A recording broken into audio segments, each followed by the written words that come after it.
Hello बच्चों, स्वागत है आप लोगों का एरोमेटिक क्लास के यूट्यूब चैनल पे। हम लोग एक बार फिर से मिल चुके हैं। इस चैप्टर में हम लोग इस चैप्टर को पढ़ चुके हैं। अब इसके एक्सरसाइज लगाने की बात है। मैंने आपसे बोला था कि जो चैप्टर है वो 3 पोर्शन में आएँगे, ठीक है? तो पहला पार्ट उसकी थ्योरी अपलोड हो चुकी है, जाके आप लोग देख सकते हैं। अगर आप इस वीडियो को देखने आए हैं और इस चैप्टर की थ्योरी आपको क्लियर नहीं है, तो आप उस वीडियो को पहले देख के आइए। वन शॉट आपके यूट्यूब चैनल पे आप सर्च करेंगे इसी पे तो मिल जाएगा। तो उस वीडियो के बाद अब ये हम एनसीईआरटी का जो एक्सरसाइज है, उसका सॉल्यूशन लेके आए हैं और उसके सॉल्यूशन पे डिटेल में बात करेंगे। ठीक है? कैसे क्वेश्चन सॉल्व करना है, कैसे अप्रोच करना है, समझ में आया? मैंने आपसे जैसे ही बोला था कि थ्योरी पढ़ाने के बाद हम लोग क्वेश्चन करेंगे एनसीईआरटी के, फिर एनसीईआरटी के बाद हम पीवाईक्यू पे आएँगे, एनसीईआरटी एग्जाम्पल्स लगाएँगे और बाकी सब क्वेश्चंस लगाएँगे। ठीक है? तो चलिए स्टार्ट करते हैं आज के सेशन को और बात करते हैं क्वेश्चन नंबर 1 की। पहले नंबर पे पहला क्वेश्चन, ये सारे के सारे क्वेश्चन एनसीईआरटी में है। एनसीईआरटी की बुक में आप देखेंगे तो आपको ये सारे क्वेश्चन मिल जाएँगे, आपको कहीं इधर-उधर जाने की आवश्यकता नहीं है।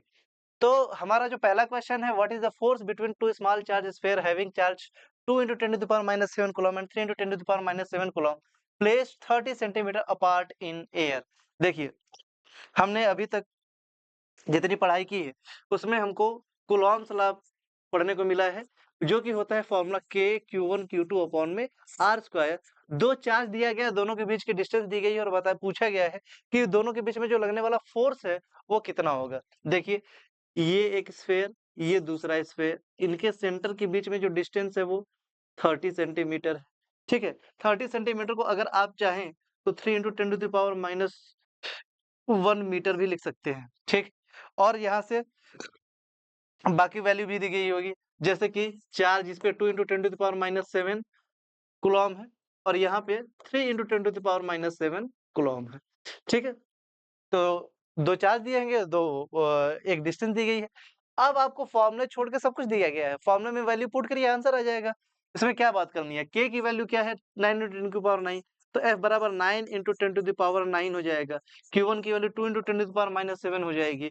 Q2 की वैल्यू 3 × 10⁻7 हो जाएगी। और अगर यहाँ से देखें तो इसका स्क्वायर करेंगे तो 9 × 10⁻2 हो जाएगा। 9 से 9 कट चुका है, -2 ऊपर जाएगा तो +2 हो जाएगा। तो 9 और ये 2 कितना हो जाएगा? इसको अगर काट दें तो यहाँ पे मिटा के क्या लिख देंगे? ये मिटा के लिख दिया जाएगा यहाँ पे 11, ठीक है? ये -7 और -7 कितना होता है? -14। -14 में 11 को अगर जोड़ दिया जाए तो क्या बचेगा? 10 की पावर -3 और यहाँ से 2 × 3 यानी कि 6। तो जो फोर्स की वैल्यू आई है, जो फोर्स की वैल्यू आई है वो कितनी आई? 6 × 10⁻³ न्यूटन। बहुत ही ईज़ी क्वेश्चन था, पहला क्वेश्चन ईज़ी क्वेश्चन। समझ में आया आपको? आप इसको नोट कर सकते हैं इसका सॉल्यूशन। मैं मिटाने जा रहा हूँ और आगे बढ़ने जा रहा हूँ, ठीक है? चलिए, अगला क्वेश्चन हम देखते हैं, क्या कहता है?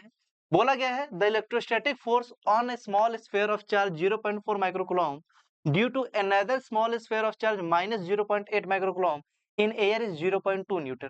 यानी कि हमको दोनों चार्ज दिया गया है और उनके बीच के फोर्स दिया गया है। क्वेश्चन पूछा गया what is the distance between the two spheres. पहला क्वेश्चन है कि इनके बीच की दूरी बताओ और जो दूसरा क्वेश्चन है what is the force on the second sphere due to first sphere. चलिए, तो हम सबसे पहले ए पार्ट को सॉल्व करते हैं। ए पार्ट में हमसे पूछा गया है कि दोनों फोर्सेस के बीच, दोनों चार्जेस के बीच की डिस्टेंस क्या होगी।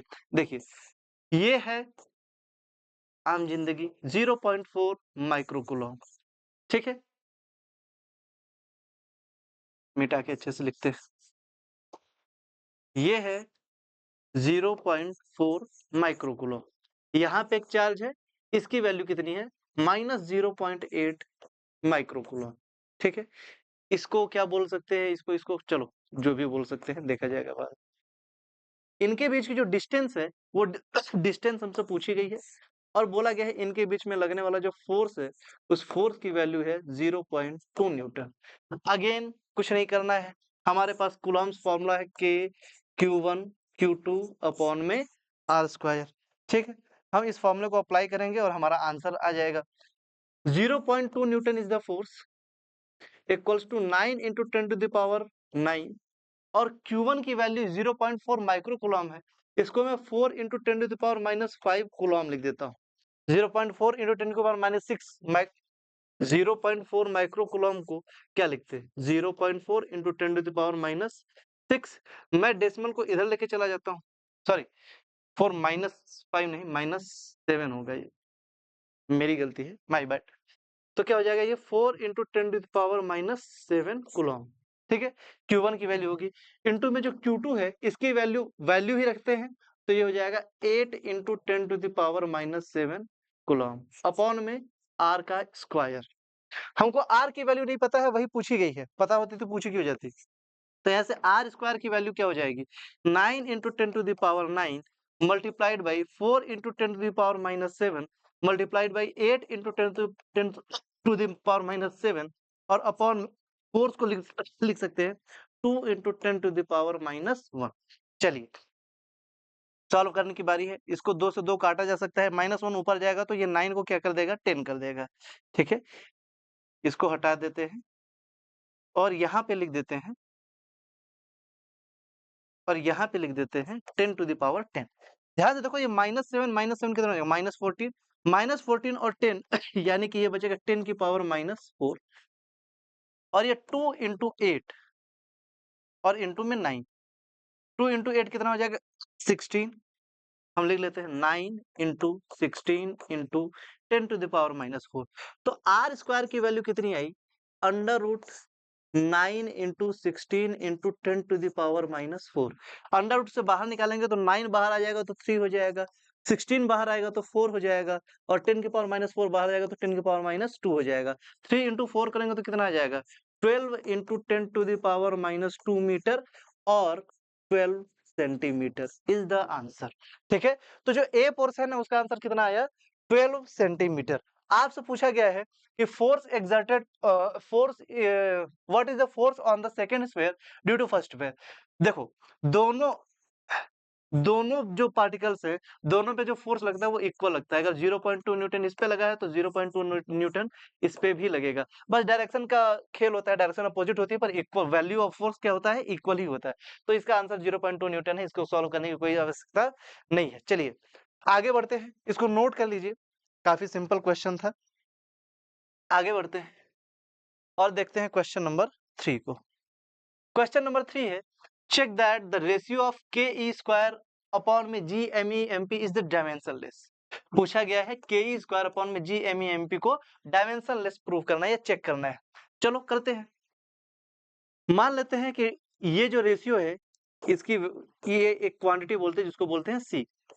ke² अपॉन में GME/MP को मैं ऊपर भी डिवाइड मल्टीप्लाई करता हूँ 1/r² से, नीचे भी मल्टीप्लाई करता हूँ 1/r² से, कोई बुरा मानने वाली बात नहीं है। तो ऊपर हो जाएगा ke² अपॉन में r² और नीचे हो जाएगा GME/MP अपॉन में r²। अगर आप ध्यान से देखें तो ये जो फॉर्मूला है ये फॉर्मूला होता है इलेक्ट्रिक फोर्स का और ये फॉर्मूला होता है ग्रेविटेशनल फोर्स का। अब दोनों में से चाहे फोर्स ही दोनों है तो चाहे कोई भी फोर्स हो, इसका डायमेंशन भी होगा MLT-2 और इसका डायमेंशन भी होगा MLT-2। अगर दोनों को सॉल्व करा जाए तो डायमेंशन क्या आ जाएगा 1, यानी कि ये जो क्वांटिटी है C ये डायमेंशनलेस प्रूफ हो गया। आगे बोला गया look up at a table of physical constant and determine the value of the ratio. What does the ratio signify? देखो रेशियो पूछा गया है, आप वैल्यू देखना, k की वैल्यू आती है 9 × 10⁻9, e की वैल्यू है 1.6 × 10⁻16 सॉरी -19 और इसकी दोनों इलेक्ट्रॉन है तो 1.6 × 10⁻90 अपॉन में जो g है इसकी वैल्यू होती है 6.67 × 10⁻11 multiplied by mass of electron होता है 9.1 × 10⁻31 और मास ऑफ प्रोटॉन होता है 1.67 × 10⁻27। इन सबको सॉल्व करने के बाद जो वैल्यू आएगी काटने पीटने के बाद आप देख सकते हैं जैसे लगभग 9 से 9 को कट कर सकते हैं, 1.6 से 1.6 को कट कर सकते हैं, ठीक है, लगभग कट हो जाएगा।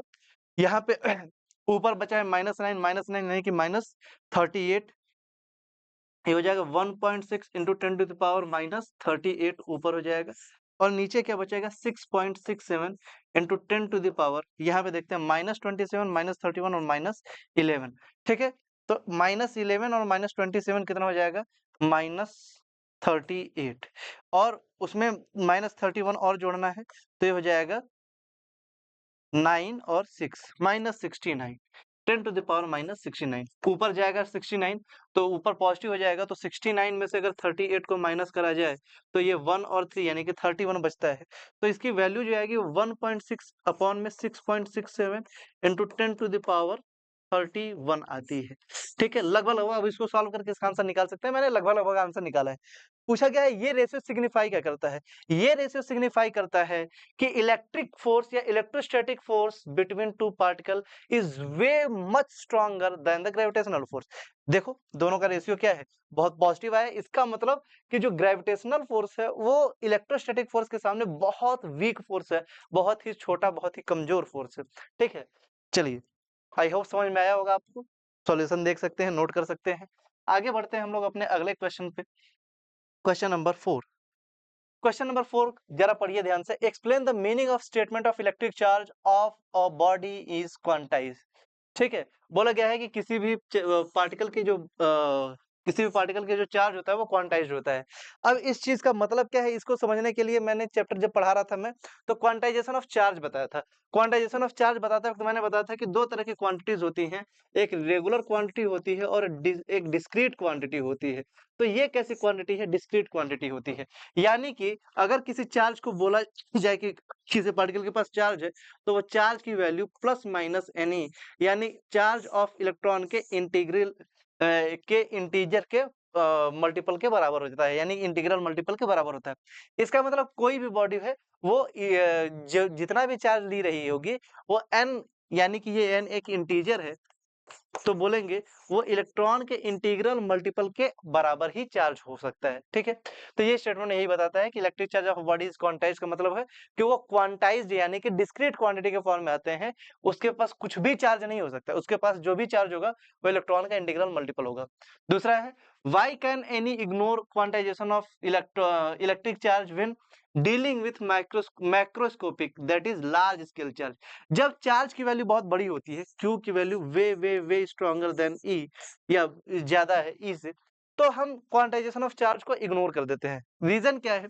मान लेते हैं कि Q की वैल्यू 1 है, 1 अपॉन में 1 इक्वल्स टू n इंटू में 1.6 into 10 to the power -19।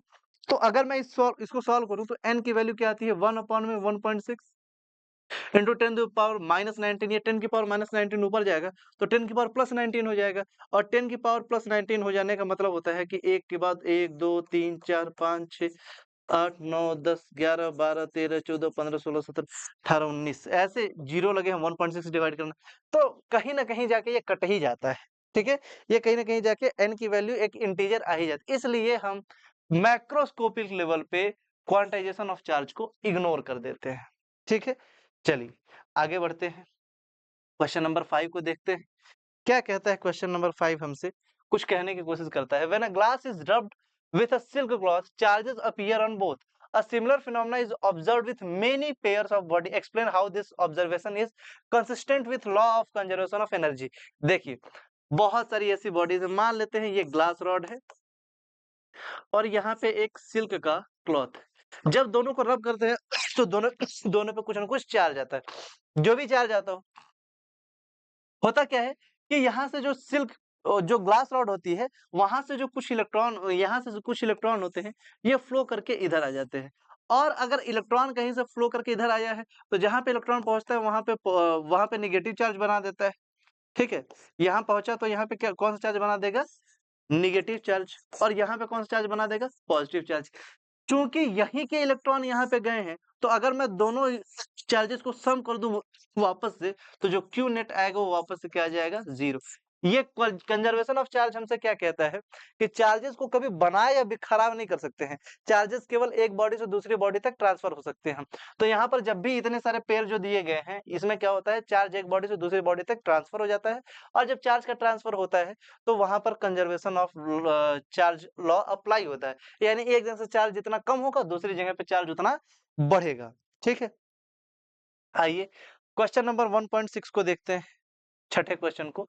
4 point charges 2 microcoulomb और -5 माइक्रोकूलम इतना इतना are located at the corner of a square ABCD of side 10 centimetre, of side 10 centimetre. What is the forces on charge of 1 microcoulomb placed at the centre. देखो एक square है, ठीक है, इस square के साइड्स पे चार्जेस रखे गए हैं। कैसे कैसे चार्ज रखे गए हैं, ये है ए, ये है बी, ये है सी और ये है डी। तो ए पर जो चार्ज रखा गया है ये है 2 माइक्रोकूलम, ठीक है, बी पे है -5 माइक्रोकूलम, फिर उसके बाद सी पर है अगेन 2 माइक्रोकूलम और डी पर अगेन -5 माइक्रोकूलम। और यहाँ पे बोला गया है कि एक चार्ज रखा गया 1 माइक्रोकूलम जो कि सेंटर ऑफ द स्क्वायर पे रखा गया है।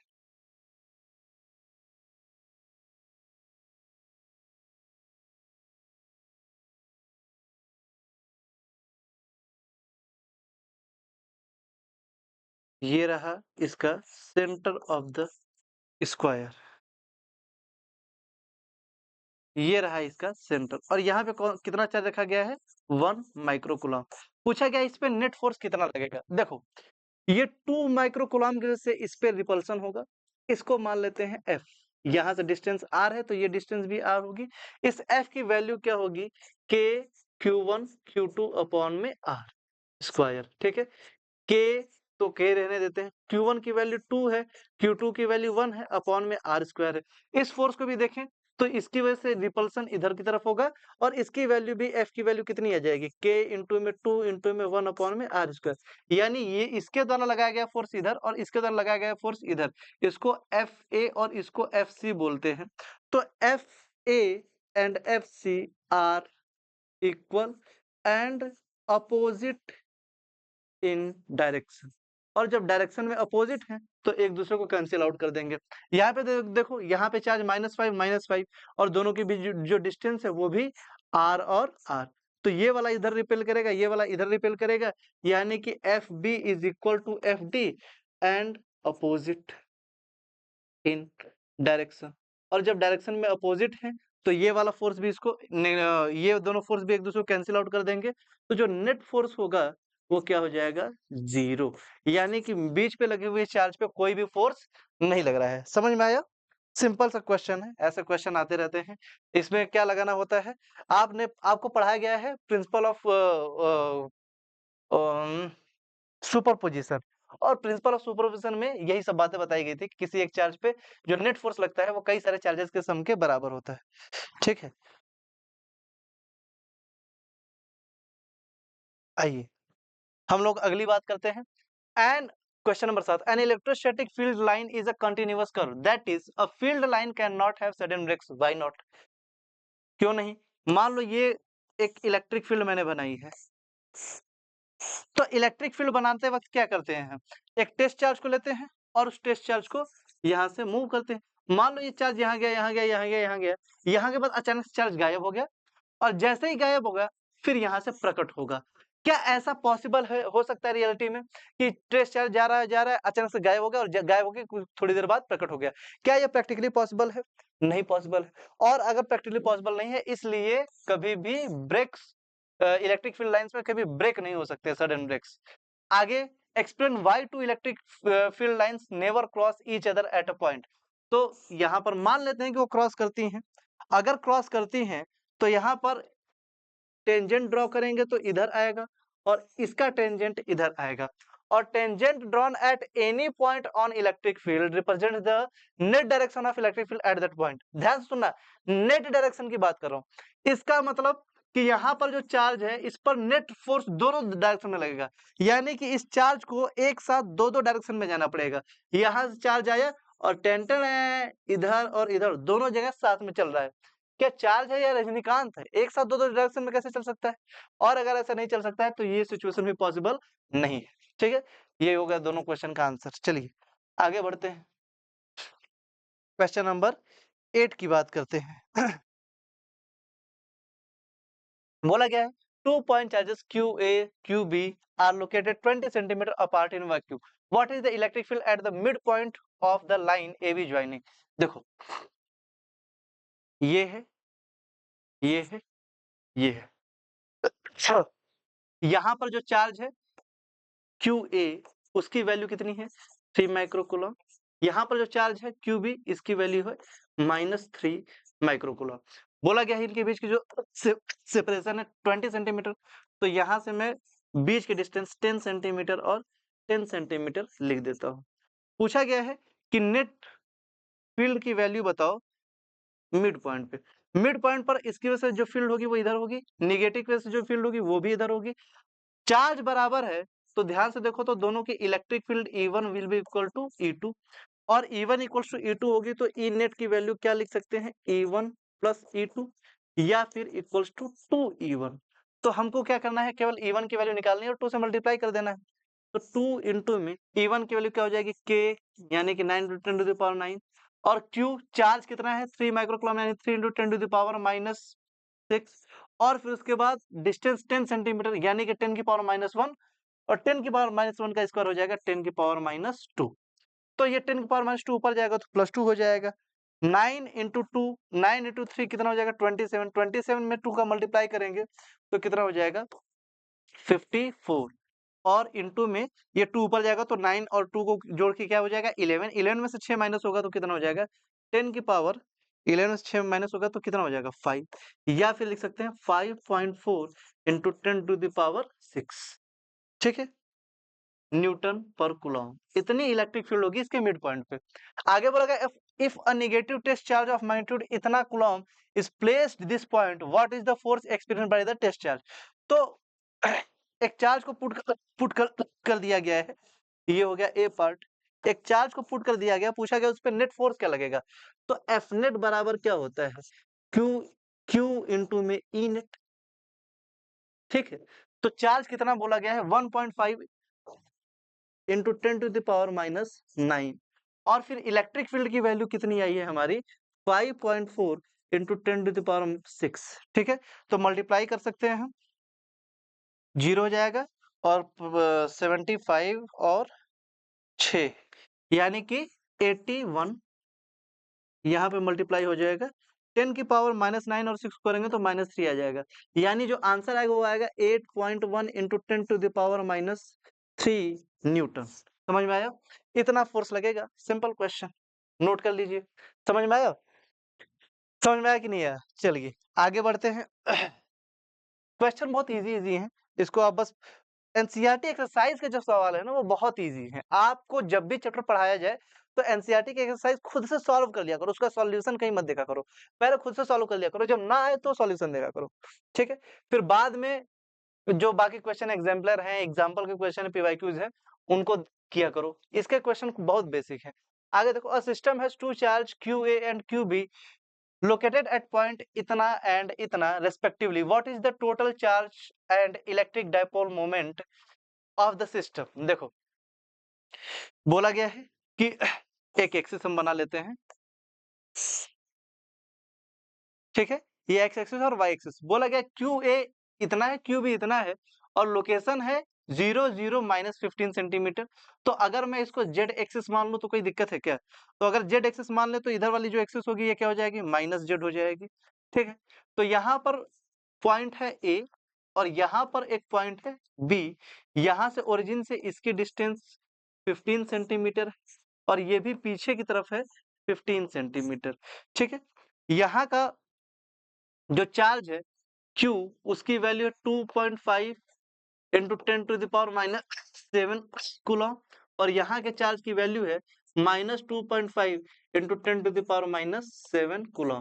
पूछा जा रहा है कि what are the total charge and electric dipole moment. तो सबसे पहले टोटल चार्ज निकालते हैं, total charge of the system. Total charge का मतलब Q नेट का मतलब Q1 प्लस Q2 का मतलब 2.5 प्लस 2.5 इंटू 10⁻⁻7 प्लस -2.5 इंटू 10⁻⁻7। तो यहाँ पे प्लस और माइनस माइनस हो जाएगा और दोनों इक्वल है, घटेगा तो नेट चार्ज कितना आएगा 0 कूलम, ठीक है। तो सिस्टम पे नेट चार्ज तो नहीं है। अब इसका डाइपोल मोमेंट पूछा गया है, तो डाइपोल मोमेंट यानी कि हमको क्या पूछा गया है, P की वैल्यू जो कि होता है Q इंटू में 2L, ठीक है। और 2L की वैल्यू कितनी हो जाएगी 15 × 15 यानी 15 + 15 यानी कि 30 सेंटीमीटर। 30 सेंटीमीटर को मीटर में बदलेंगे तो 3 × 10⁻⁻1 हो जाएगा। चार्ज की वैल्यू हमको ऑलरेडी दी गई 2.5 × 10⁻7 मल्टीप्लाइड बाई 3 × 10⁻1। तो आंसर कितना आ जाएगा 7.5 × 10⁻8 और हो जाएगा newton metre, sorry coulomb metre. Newton metre गलत लिख दिया, क्या हो जाएगा कूलॉम मीटर। समझ में आया? तो ये हो गया क्वेश्चन नंबर 9 का सॉल्यूशन। नोट कर लीजिए, फिर आगे बढ़ते हैं। चलिए अगला क्वेश्चन है क्वेश्चन नंबर 10। ऑफ कोर्स 9 के बाद 10 ही आएगा। An electric dipole with dipole moment इतना is aligned at 30 degree with the direction of uniform electric field of magnitude इतना, calculate the magnitude of torque. ठीक है, टाउ बराबर क्या था फॉर्मूला, अगर शायद किसी को याद हो तो होता है पीई साइन थीटा। समझ में आया? टाउ की वैल्यू क्या होती है पीई साइन थीटा। पी की वैल्यू हमको डाइपोल मोमेंट की वैल्यू दिन दहाड़े दी गई है। आप इस वैल्यू को जरा नोट करिए, गौर से देखिए। तो इस वैल्यू को दिया गया 4 × 10⁻⁹ कूलॉम मीटर इंटू में इलेक्ट्रिक फील्ड की वैल्यू कितनी दी गई है 5 × 10⁴ न्यूटन पर कूलॉम और साइन थीटा की वैल्यू कितनी दी गई है 30 डिग्री। ठीक है, तो 5 × 4 कितना हो जाएगा 20 × 10⁻⁻9 और 4 यानी कि -5 और साइन 30 की वैल्यू 1/2 काटोगे तो ये 10 आएगा और 10 का मल्टीप्लाई करोगे इसमें तो 10⁻⁻4 हो जाएगा। तो जो टॉर्क आएगा वो कितना आएगा 10⁻⁻4 न्यूटन मीटर। समझ में आया? चलिए बहुत सिंपल सा क्वेश्चन है, आगे बढ़ते हैं। कौन सा क्वेश्चन है क्वेश्चन नंबर 11। जरा ध्यान से देखते हैं क्या है। बोला गया polythene piece rubbed with the wool is found to have a negative charge of इतना Coulomb. Estimate the number of electron transferred from which to which। ठीक है, तो देखो polythene piece rubbed with wool is found to have negative charge. तो polythene पे कौन सा charge आया है नेगेटिव चार्ज। तो एक बात तो तय है कि ये है पॉलिथीन और यहाँ पे है वूल। अगर इस पे नेगेटिव चार्ज आया है तो जो इलेक्ट्रॉन्स हैं वो कहां से कहां मूव किए होंगे, इलेक्ट्रॉन्स मूव किए होंगे फ्रॉम वूल टू पॉलीथीन। अब Q की वैल्यू हमको दे दी गई है 3 × 10⁻⁷ कूलॉम। हमको ये पता है कि E की वैल्यू 1.6 × 10⁻⁻19 कूलॉम होती है और हमको ये भी पता है क्वांटाइजेशन ऑफ चार्ज से कि Q की वैल्यू Ne के बराबर होती है। तो यहाँ से N की वैल्यू Q अपॉन में E के बराबर हो जाएगी। Q की वैल्यू को अगर देखा जाए तो दिया गया है 3 × 10⁻⁷ कूलॉम। ठीक है, और E की वैल्यू हो जाएगी 1.6 × 10⁻19 कूलॉम। देखो इसको काटेंगे तो कुछ 1.9 समथिंग आएगा। मैं इसको लगभग 2 लिख देता हूँ। ठीक है, 1.6 1.5 होता तो 2 बार में कट जाता डायरेक्ट। ये 1.6 है तो 2 से थोड़ा सा छोटा आएगा, पर मैंने लगभग आंसर 2 लिख दिया है राउंड ऑफ करके। 2 × 10⁻, देखो 9 -19 है, ऊपर जाएगा तो क्या हो जाएगा +19 और 19 में से 7 माइनस करेंगे तो क्या हो जाएगा 12। तो कितने नंबर ऑफ इलेक्ट्रॉन्स मूव किए हैं 2 × 10⁻12 इलेक्ट्रॉन्स का मोशन हुआ है। बी पोर्शन पूछा गया is there a transfer of mass from wool to polythene. ठीक है, तो देखो यस, वूल से पॉलीथीन तक मास का ट्रांसफर हुआ है। क्यों हुआ है? हर एक इलेक्ट्रॉन का अपना कुछ मास होगा। वो अगर कहीं से जा रहा है कहीं तक तो कुछ ना कुछ तो मास लेके जाएगा ना। तो कितना मास लेके जाएगा? तो मास निकालने के लिए मास ऑफ इलेक्ट्रॉन इनटू में नंबर ऑफ इलेक्ट्रॉन कर सकते हैं। तो मास ऑफ इलेक्ट्रॉन 9.1 × 10⁻−31 है और कितने इलेक्ट्रॉन गए हैं 2 × 10⁻12 गए हैं। तो मल्टीप्लाई कर सकते हैं तो ये 18.2 × 10⁻37 से माइनस करेंगे इसको तो -25 kg आ जाएगा। इतने kg मास मूव करेगा। बहुत छोटा सा मास है पर मूव तो करेगा ना। ठीक है, तो कौन सा आंसर हो जाएगा ऑप्शन बी, अरे सॉरी पार्ट बी का। हाँ करेगा, मोशन करेगा, चार्ज का मोशन होगा और जहां भी कहां से कहां मोशन होगा वूल से पॉलीथीन होगा, कितना होगा इतना होगा, चार्ज उतना, मास इतना। चलिए क्वेश्चन नंबर 12 को देखते हैं। क्वेश्चन नंबर 12 क्या कहता है हमारे पास, two insulated charge copper sphere A and B have their center separated by the distance 50 centimeter. What is the mutual force of electrostatic repulsion of the charge on each is इतना Coulomb. The radii of A and B are negligible compared to the distance of the separation. ठीक है, तो दो sphere हैं एक पे 4 दोनों पे 4 6.5 इंटू 10⁻⁻7 कूलॉम है, ठीक है। और इनके बीच की जो डिस्टेंस है वो 50 सेंटीमीटर है। अब देखिए इस पोर्शन को तो बताने का मन नहीं कर रहा है, जो एफ की वैल्यू होगी वो के Q1 Q2 अपॉन में आर स्क्वायर होगी, ठीक है। के की वैल्यू 9 इंटू 10⁻9 होता है, ठीक है। ऐसे क्वेश्चन बहुत सारे हो चुके हैं, कैलकुलेशन आप कर लीजिएगा। 6.5 इंटू 10⁻7 इंटू 6.5 इंटू 10⁻7 और अपॉन में आर का स्क्वायर 50 सेंटीमीटर का स्क्वायर, 50 को क्या लिख सकते हैं 5 इंटू 10⁻2 -1, तो 5 इंटू 10⁻2।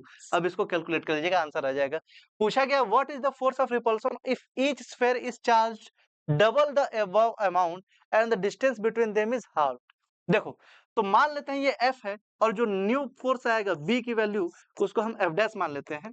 बोला गया कि दोनों चार्ज को डबल कर दिया गया, तो अगर दोनों चार्ज को डबल करेंगे तो ये हो जाएगा के इंटू में 2Q1 इंटू में 2Q2 और अपॉन में डिस्टेंस को हाफ किया गया है, तो अगर डिस्टेंस को हाफ करेंगे तो r/2 का होल स्क्वायर।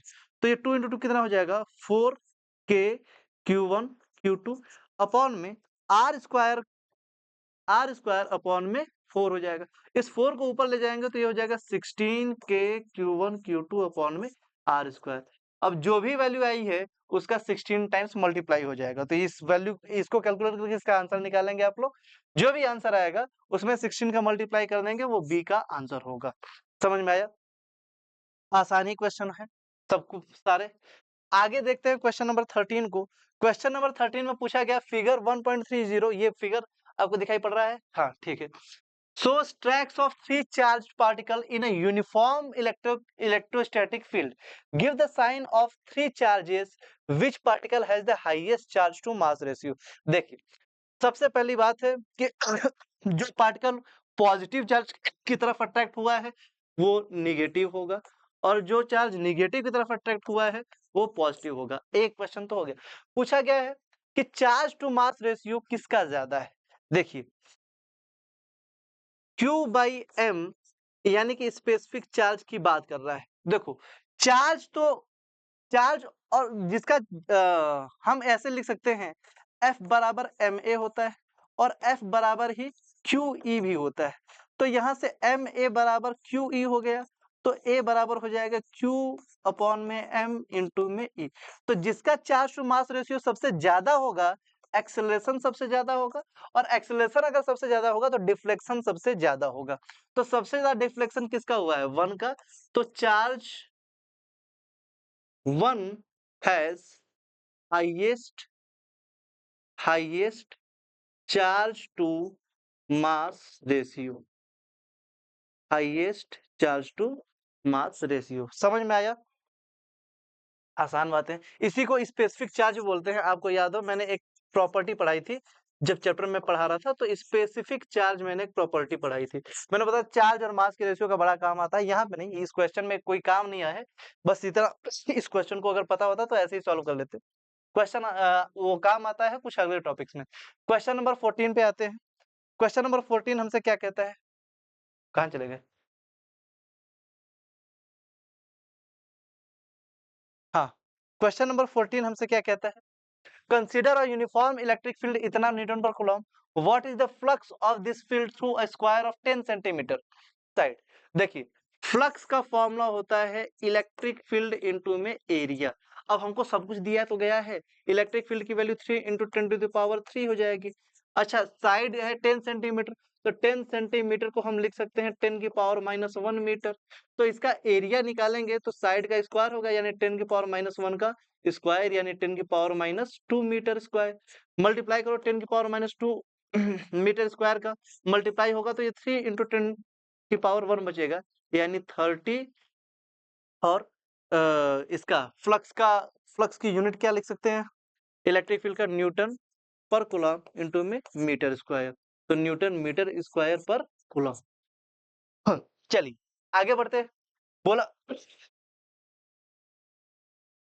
हाँ परपेंडिकुलर है, एक मैंने आधा ही पढ़ा, वाई जेड प्लेन है यानी कि वो फील्ड परपेंडिकुलर है। तो फॉर्मूला ई डॉट यानी कि ई ए कॉस थीटा होता है, पर थीटा की वैल्यू यहाँ पे 0 डिग्री है, इसलिए कॉस थीटा की वैल्यू 1 है। चलिए मिस्टेक हो गया, पर आंसर यही है, आंसर यही है, मैंने क्वेश्चन ही पूरा नहीं पढ़ा था, ऐसे याद ही था question. What is the flux through the same square if the normal of its plane makes 60 degree with the x axis. तो जो नॉर्मल पर 60 डिग्री का एंगल अगर बनाने लगे तो जो फ्लक्स होगा उसका फॉर्मूला ई ए कॉस थीटा हो जाएगा। ठीक है, ई और ए की वैल्यू तो हमको पता है 30 है, इनटू में अगर कॉस थीटा की जगह 60 रखे तो कॉस 60 की वैल्यू 1/2 आती है, तो 1/2 यानी कि 15 न्यूटन मीटर स्क्वायर पर कूलम हो जाता है इसका आंसर। समझ में आया? तो ये हो गया ए पोर्शन का जो आंसर है वो ये हो जाएगा 30 न्यूटन मीटर स्क्वायर पर कूलम, और बी पोर्शन का आंसर हो जाएगा 15 मीटर स्क्वायर पर कूलम। चलिए क्वेश्चन नंबर 14 भी हमने देख लिया, अब आते हैं बात करते हैं क्वेश्चन नंबर 15 को लेके। 15वां क्वेश्चन क्या कहता है, what is the net flux through a uniform electric field of exercise 1.14 through a cube of side 20 centimeter oriented so that its face are parallel to the coordinate planes। पिछले वाले question में है, उसी में बोला कि नेट फ्लक्स जो है वो क्या होगा अगर 20 सेंटीमीटर का कोई क्यूब है, 20 मीटर साइड का कोई क्यूब है जो कि कोऑर्डिनेट्स प्लेन के कोऑर्डिनेट्स के पैरेलल रखा हुआ है, यानी कि एक्स के ऐसे पैरेलल रखा हुआ है। ध्यान से देखो, एक्स के अगर पैरेलल रखा हुआ है तो इसकी जो एक्सिस होगी, जो नॉर्मल होगा, जो नॉर्मल होगा वो ऐसे आ जाएगा, ऐसे आ जाएगा। तो थीटा की वैल्यू कितनी हो जाएगी, 90 डिग्री। अगर थीटा की वैल्यू 90 डिग्री हो गई तो फ्लक्स बराबर ई ए कॉस 90। कॉस 90 की वैल्यू अगर जीरो है तो ई ए इंटू में जीरो करेंगे तो जो फ्लक्स आएगा वो क्या आएगा, जीरो, यानी कोई फ्लक्स लिंक्ड नहीं होगा। चलिए समझ में आया? काफी आसान आसान क्वेश्चन की बात हो रही है, क्वेश्चन नंबर 15 भी हो गया। अब हम चलते हैं क्वेश्चन नंबर 16 पे। क्वेश्चन नंबर 16 में क्या बोला गया, careful measurement of electric field at the surface of black box indicates that the net outward flux through the surface of the box is इतना न्यूटन मीटर पर स्क्वायर पर coulomb. What is the net charge inside the box. देखो Gauss theorem में पढ़ाया गया है, Gauss theorem में बताया गया है कि जो फाई की वैल्यू है वो क्यू अपॉन में एप्सिलॉन नॉट के बराबर भी है। तो यहां से अगर मैं Q की वैल्यू फाई इंटू में एप्सिलॉन नॉट कर दूं तो कोई दिक्कत नहीं सर, कोई दिक्कत नहीं। अब फाई की वैल्यू हमको पहले से दी गई है, कितनी दी गई है यहाँ पे देख सकते हैं, 8 इंटू 10 टू द पावर 3। और एप्सिलॉन नॉट की वैल्यू मैंने बोला था कि आप चाहें तो 9 इंटू 10 टू द पावर -12 मान सकते हैं, वैसे तो 8.85 होती है पर 9 मान सकते हैं। तो अगर मल्टीप्लाई करें तो कितना हो जाएगा, 9 इंटू 8 करेंगे तो 72 इंटू 10 टू द पावर -3 और -12 और +3 है, यानी कि -9 हो जाएगा। या फिर 7.2 इंटू 10 टू द पावर -8 भी लिखा जा सकता है। इतने कूलम का चार्ज है। तो ये पोर्शन का आंसर मिल गया। पूछा गया है आगे, if the net outward flux through the surface of the box were 0, could you conclude that there were no charge inside the box? Why or why not? देखो, अगर किसी बॉक्स के अंदर हमने जितना पॉजिटिव है उतना ही नेगेटिव चार्ज रख दिया तो इसके अंदर Q इनक्लोज्ड की वैल्यू क्या हो गई, 0। Q इनक्लोज की वैल्यू अगर 0 हो गई तो फाई बराबर तो Q इनक्लोज अपॉन में एप्सिलॉन नॉट होता है, यानी कि इसका आंसर भी क्या आ जाएगा, 0। पर इसका मतलब कतई नहीं है कि इसके अंदर चार्ज नहीं है, चार्ज होगा, पर हो सकता है कि इक्वल एंड अपोजिट चार्जेस हो और दोनों की वैल्यू बराबर है। हाँ, ये बोल सकते हैं कि नो नेट चार्ज, ये बोलना सही है, पर ये बोलना गलत होगा कि नो चार्ज। चार्ज हो सकता है, नेट चार्ज 0 हो, यानी कि जितना पॉजिटिव उतना नेगेटिव हो तो भी फ्लक्स लिंक क्या आ जाएगा, 0। ठीक है, क्वेश्चन नंबर 17 की बात करते हैं। क्वेश्चन नंबर 17 काफी बढ़िया क्वेश्चन, आपने शायद कभी करा। A point charge 10 microcoulomb is a distance 5 centimeter directly above the center of the square side 10 centimeter as shown in the figure. What is the magnitude of the electric flux through the square. देखो ऐसे question को solve करने के लिए हमको Gauss theorem apply करना पड़ेगा, पर गॉस थ्योरम तो बनाया गया केवल क्लोज सरफेस के लिए, और यहाँ पर जो सरफेस दिया गया वो ओपन सरफेस है। तो अब इस ओपन सरफेस को सॉल्व करने के लिए क्या करेंगे, हम गॉसियन सरफेस बनाएंगे। पर शर्त ये है कि गॉसियन सरफेस को इस तरह से बनाएंगे कि वो सिमेट्रिक होगा। तो ये एक स्क्वायर है, इस स्क्वायर से हम एक क्यूब बना सकते हैं, जो कि हमारे दिमाग में आ रहा है।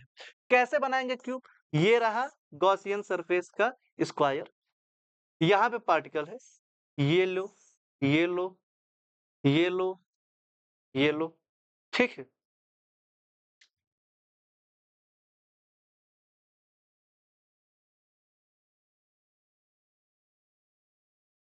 ये ये ये ये बन गया स्क्वायर। यहां से बोला गया है कि ये पार्टिकल कितनी दूरी है, 5 सेंटीमीटर पे, यानी कि मिड पॉइंट पे है। मिड पॉइंट पे जो चार्ज है वो 10 माइक्रो कूलम है। तो पूरे पूरे स्क्वायर से या पूरे क्यूब से जो फ्लक्स लिंक होगा उसकी वैल्यू कितनी होगी, आप उसकी वैल्यू कैलकुलेट कर सकते हैं। पाई बराबर क्या होगा, क्यू अपॉन में एप्सिलॉन नॉट। तो ये तो पूरे सरफेस के वजह से होगा। तो अगर एक सरफेस की बात करें तो उससे कितना होगा, एक सरफेस से बात करें तो ये बाकी जितने सरफेस से पास हो रहा है उसका 1/6 होगा। तो 5 फ्रॉम स्क्वायर क्या हो जाएगा, Q अपॉन में एप्सिलॉन नॉट इंटू में 1 अपॉन में 6। तो Q की वैल्यू कितनी दी गई है, 10 माइक्रो कूलम, ठीक है। तो ये हो गया 10 माइक्रो कूलम, यानी 10 10 टू द पावर -6 अपॉन में एप्सिलॉन नॉट की वैल्यू 9 इंटू 10 की पावर -12 लिख सकते हैं, इंटू में 1 अपॉन में 6 हो जाएगा। तो 10 अपॉन में 9 आ जाएगा, ये -12 ऊपर जाएगा तो +12 हो जाएगा। तो ये आंसर जो आएगा वो आएगा 10 अपॉन में 9 into 10 to the power 9 into 6, और 10 की पावर कितना हो जाएगा 6, ठीक है। तो ये हो जाएगा answer 10 to the power 7 upon में 9 इंटू 6, यानी कि 54 न्यूटन मीटर स्क्वायर पर कूलम स्क्वायर। 1 अपॉन में 54 का आंसर हम निकाल सकते हैं आप लोग, वो मैं बताने वाला नहीं हूँ, पर इस तरह से क्वेश्चन को सॉल्व कर सकते हैं। बहुत इजी क्वेश्चन है, बस यहाँ पर थोड़ा सा ध्यान दिमाग लगाना है कि गॉसियन सरफेस को बनाना पड़ेगा, और जो सरफेस गॉसियन सरफेस होगा वो कैसा बनेगा, वो सिमेट्रिकल बनेगा, ठीक है, वो सिमेट्रिकल सरफेस होना चाहिए। चलिए आगे बढ़ते हैं, क्वेश्चन नंबर 18 की बात करते हैं। क्वेश्चन नंबर 18 बोला गया a point charge of 2 microcoulomb is at the center of cubic Gaussian surface 9 cm on the edge. What is the net electric flux through the surface? देखो ये एक गॉसियन सरफेस का क्यूब है, और बोला गया है कि इसके एज पर एक चार्ज रखा गया है। तो ये रहा एज, ठीक है, यहां पर एक चार्ज रखा गया है। पूछा गया है कि नेट फ्लक्स क्या होगा। ध्यान से देखो, तो पूरे पूरे क्यूब से तो 1 अपॉन में क्यू अपॉन में एप्सिलॉन नॉट होगा, लेकिन यहाँ से जो इलेक्ट्रिक फील्ड निकलेगी वो इस सरफेस और इस सरफेस इन दोनों के पैरेलल निकल जाएगी। तो ना तो इस सरफेस से कोई फ्लक्स लिंक होगा और ना ही इस सरफेस से फ्लक्स लिंक होगा। तो फ्लक्स कितने से लिंक होगा, केवल 4 सरफेस से। तो अगर 4 सरफेस से जो फ्लक्स लिंक है उसकी वैल्यू पता करें तो what is the net flux through the surface. तो 4 फ्लक्स लिंक है, तो एक सरफेस की बात करो तो ये 1/4 हो जाएगा। तो Q की वैल्यू हमसे कितनी दी गई है, 2 into 10 to the power -6 upon में एप्सिलॉन नॉट की वैल्यू 9 इंटू 10 की पावर -12 हो जाएगा, इंटू में 1/4 हो जाएगा। तो 2 से इसको काटोगे तो ये 2 हो जाएगा, 6 ऊपर -12 ऊपर जाएगा तो अगेन क्या हो जाएगा, +12। तो ये हो जाएगा 10 की पावर 12, और अपन में 9 इंटू 2 करोगे तो कितना हो जाएगा, 18 न्यूटन मीटर स्क्वायर पर कूलम, ठीक है। अब इसको वापस से आप सॉल्व कर सकते हैं, इसका आंसर आ जाएगा, पर ये इसी तरह से सॉल्व होगा, ठीक है। चलिए क्वेश्चन नंबर 19 की बात करते हैं। क्वेश्चन नंबर 19 क्या कहता है, a point charge causes an electric flux of -1 into 10 की पावर 3 न्यूटन मीटर स्क्वायर पर coulomb pass through a spherical Gaussian surface of radius 10 centimetre centered on the charge. पूछा गया, if the radius of the Gaussian surface were doubled, how much flux would pass through the surface? पहला question है। दूसरा, what is the value of point charge? ठीक है, देखो Gaussian surface यहाँ पे बनाओ या यहाँ पे बनाओ, फ्लक्स का फॉर्मूला क्या होता है, क्यू अपॉन में एप्सिलॉन नॉट। क्या यहाँ पर किसी तरह से रेडियस की बात की गई है, नहीं। तो अगर मैं रेडियस को बढ़ा दूं या घटा दूं फ्लक्स पे कोई फर्क नहीं पड़ता है। तो यानी कि जो फाई की वैल्यू होगी वो अगेन -1.0 इंटू 10 की पावर 3 न्यूटन मीटर स्क्वायर पर कूलम होगी, इसमें कोई फर्क पड़ने वाला नहीं। दूसरा पूछा गया, what is the value of charge. तो अगर आपको फाई दिया गया है -1 into -1 × 10⁻³ equals to Q upon में 9 इंटू 10⁻12, तो यहाँ से Q की वैल्यू क्या हो जाएगी? -9 इंटू में 1 करेंगे तो -9 हो जाएगा, -12 उधर जाएगा तो -12 और +3 यानी कि -9 हो जाएगा। तो -9 इंटू 10⁻⁹ कूलम का चार्ज है, जो कि उसके स्फीयर के अंदर रखा गया है। ठीक, बहुत आसान क्वेश्चन है। मैं क्या बताऊं, बताने में भी शर्म आ जा रही है, फिर भी बता दे रहे हैं। चलिए आगे देखिए, a conducting sphere of radius 10 centimetre has an unknown charge if the electric field 20 centimetre from the centre of the sphere is इतना and point radially inward, what is the net charge on the sphere. ठीक है, conducting sphere है जिसका radius 10 centimetre है और उसमें charge हमको पता नहीं है, पर इलेक्ट्रिक फील्ड 20 सेंटीमीटर दूर पे जो इलेक्ट्रिक फील्ड बनी है सेंटर ऑफ द स्फीयर से, उसकी वैल्यू दी गई है 1.5 इंटू 10⁻3। तो इलेक्ट्रिक फील्ड का फॉर्मूला क्या होता है? के क्यू अपॉन में आर स्क्वायर। तो यहाँ से क्यू की वैल्यू क्या हो जाएगी? ई आर स्क्वायर अपॉन में के। अब हमको ये सारी वैल्यूज दी गई हैं। ई की वैल्यू कितनी दी गई है? 1.5 into 10⁻³ Newton per coulomb. Are square 20 centimetre है, 20 सेंटीमीटर को हम चाहे तो लिख सकते हैं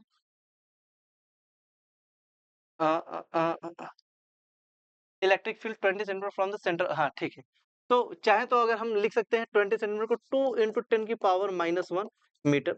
तो इसका अगर स्क्वायर करेंगे तो हो जाएगा 4 इंटू 10⁻⁻2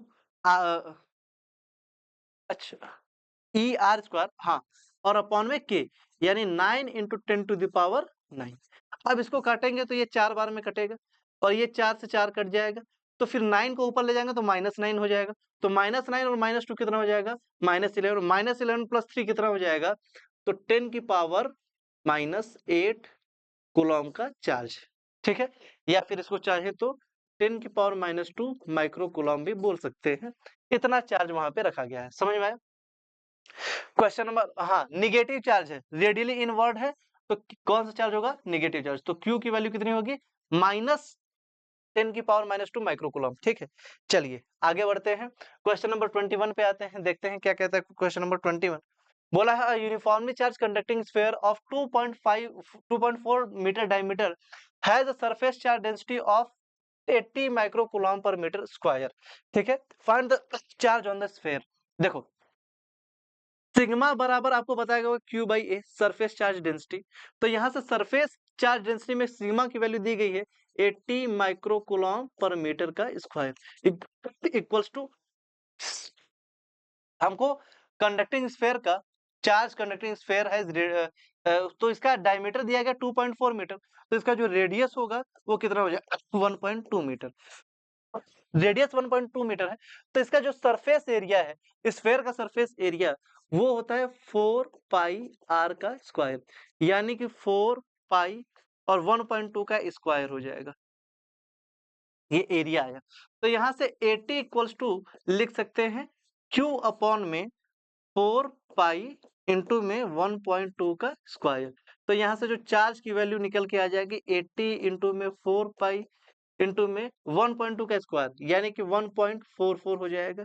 ठीक है, अब जो भी मल्टीप्लाई करके आंसर आएगा वो आंसर निकाल लेना, पाई की वैल्यू रख देना, आंसर निकल जाएगा।